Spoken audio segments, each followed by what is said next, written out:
Hi Scorpio, welcome to your mid-monthly May reading. So I'm just going to be doing a small spread as we already have the May love readings up. I haven't been able to do generals because I've been very unwell and I've had an awful cough and I probably still sound a bit masculine maybe. My voice is definitely not able to keep up with a lengthy reading right now, so the generals I'll have to wait until June generals, but mid-monthly ones I'm going to be doing a small reading just to keep you up to date. So let's see what messages we have for Scorpio. Scorpio May, what is a May mid-month reading for Scorpio?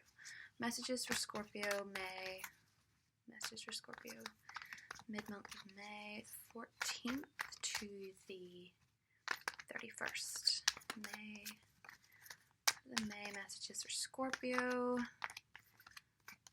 May 14th to 31st. Spirit Universe for the messages for Scorpio, May 14th to 31st. Okay.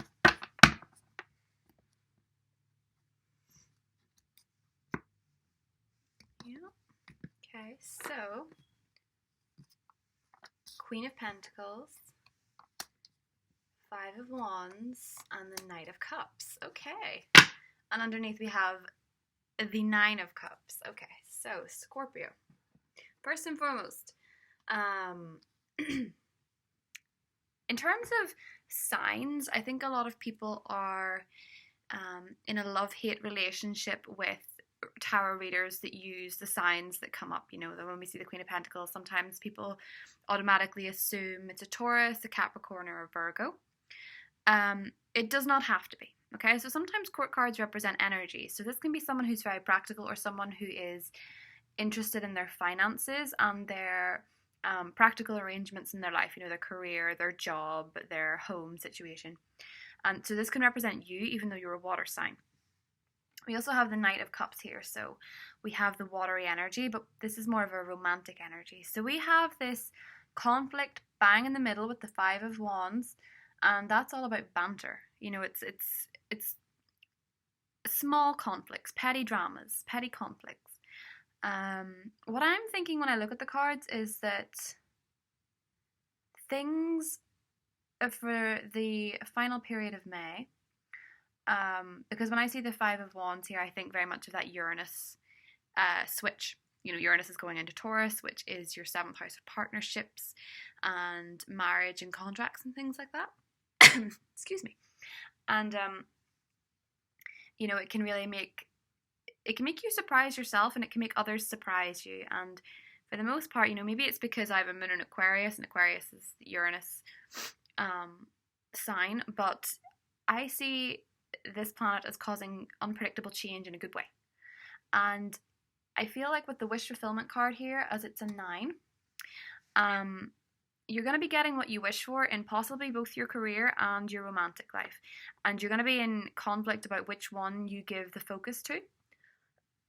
Because when I see the Queen of Pentacles here, you know, you've nurtured this career move for a long time, or you've nurtured this job, or you've nurtured these talents.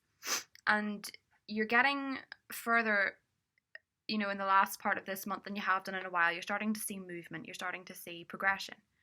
And with the Knight of Cups here, you also seem to be with somebody who is romantic and sweet and soft. It could be a fellow water sign, but a lot of the time, the Knight of Cups is more a romantic proposal of some sort.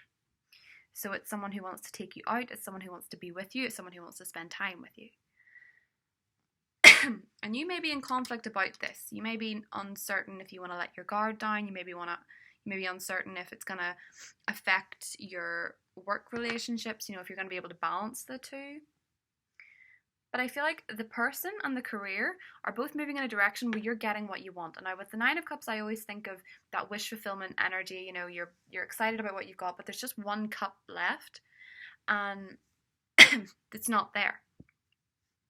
And that means that the wish isn't the full picture.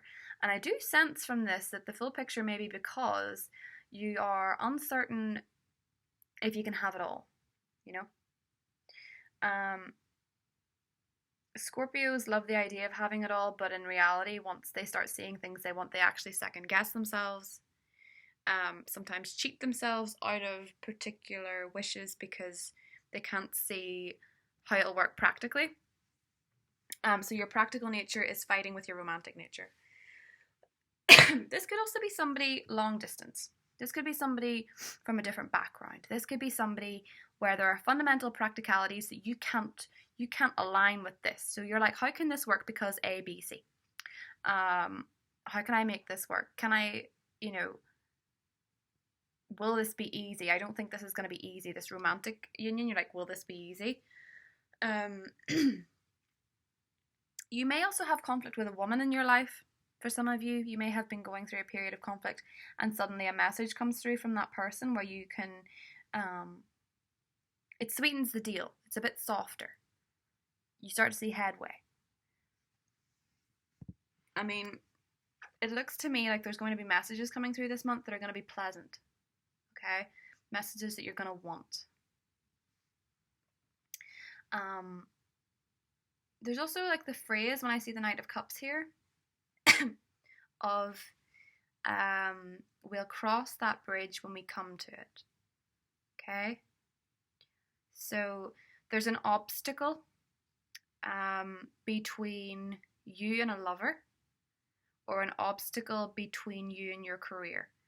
And so far, the obstacle is Scorpio in your head. Okay? You're looking way, way, way, way, way out. Like, you're looking too far ahead and trying to deal with something that you don't have to yet. A lot of people like the tarot because it is forewarned, is forearmed. But sometimes you just have to let things unravel. Now, for me, I feel like this is a romantic offer that you're going to want to take. And I feel like the career progression is also going to be positive. But the conflict comes between you and your self-imposed restrictions of what can and can't be. Do you know what I mean? It's like you think maybe you can't have it all, but it looks like you can.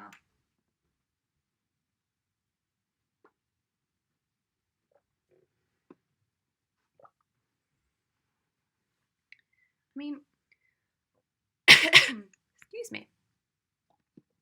The Nine of Cups is a pretty happy guy, you know? But there's always a little bit of this card that makes me think he's a bit defensive about it. Like, he's defensive he doesn't have that last cup.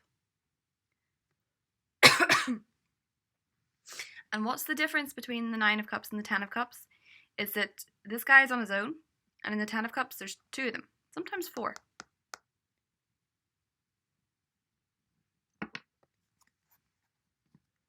Excuse me, Scorpio.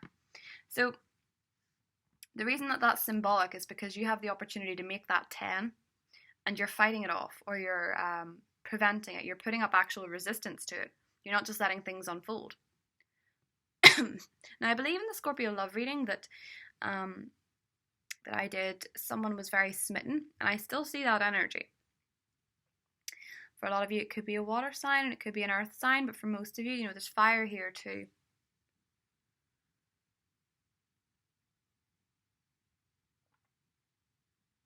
It doesn't have to be a specific element. It's an energy.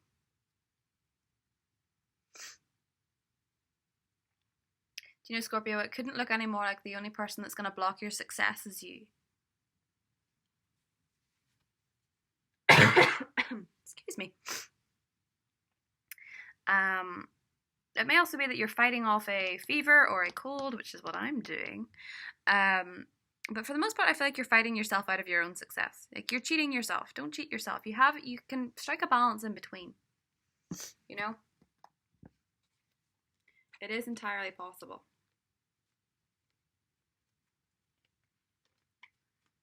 So Scorpio, I hope you've enjoyed that small, brief reading that I've done. Thank you for all your likes and subscriptions. And if you'd like a personal reading with me, the link is listed below in the description. Talk to you soon, Scorpio. Bye.